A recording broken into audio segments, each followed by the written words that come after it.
India is in a very interesting place in this US-China contest.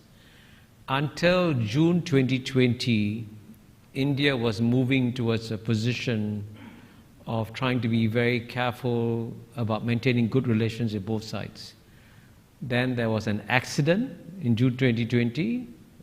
Several Indian soldiers died in a clash at the border, and that completely changed Indian public opinion. So Indian public opinion today is very anti-China.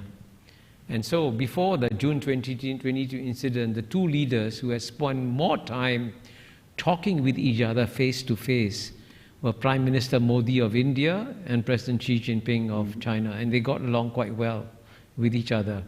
But after June 2020, that's now 11 plus 6, 17 months, Xi Jinping and Modi have not been able to meet. So the question is whether or not India will completely join the United States side against China, which is possible. But I think it's unlikely, because I think it's in India's national interest to try and keep its options open. So for example, to give you one example of complexity, the US Congress has passed legislation that says that any country that buys weapons from Russia, including S-400 missiles, will be subject to sanctions from the United States. India has bought S-400 missiles. So technically, the US government has to impose sanctions on India. So that's an example of how the Indians cannot completely put their eggs in one basket.